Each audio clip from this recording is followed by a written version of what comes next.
ওম শান্তি। সাকার বাংলা মুরলী 18ই নভেম্বর 2025। আজকে বাবা বলেছেন, মিষ্টি বাচ্চারা, তোমরাই হলে প্রকৃত অলৌকিক জাদুঘর। তোমাদের মানব থেকে দেবতা হওয়ার জাদু শিখতে হবে।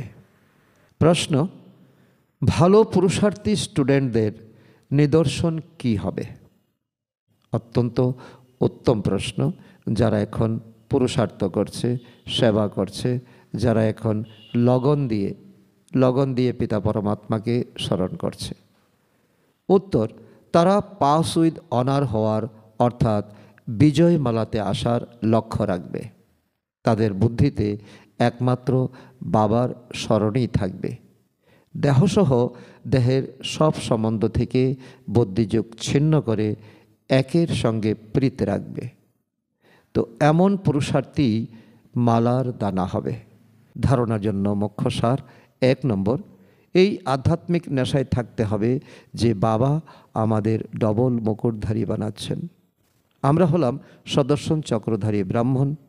অতীত, বর্তমান এবং ভবিষ্যতের জ্ঞান বুদ্ধিতে ধারণ করে চলতে হবে।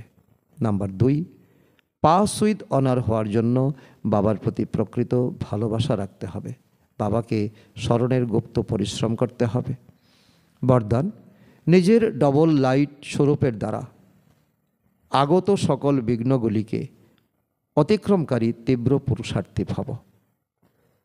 তার অর্থ হলো, আগত বিঘ্নগুলি দেখে ক্লান্ত বা হৃদয় বিদীর্ণ হওয়ার পরিবর্তে নিজেকে আত্মিক জ্যোতিস্বরূপ আর নিমিত্ত ভাবের ডবল লাইট স্বরূপের দ্বারা সেকেন্ডে হাই জাম্প দাও।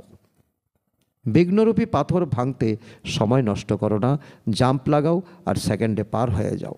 ক্ষণিকের বিস্মৃতির কারণে সহজ মার্গে জটিল বানিও না। নিজের জীবনের ভবিষ্যতের শ্রেষ্ঠ লক্ষ্যকে স্পষ্ট দেখে তীব্র পুরুষার্থী হও। বাপদাদা বা বিশ্বের সকলে তোমাদেরকে যে স্বরূপে দেখেছে সেই শ্রেষ্ঠ স্বরূপে সদা স্থিত থাকো। স্লোগান: সদা খুশিতে থাকা আর খুশি বিতরণ করা, এটাই হলো সবথেকে বড় নেশা।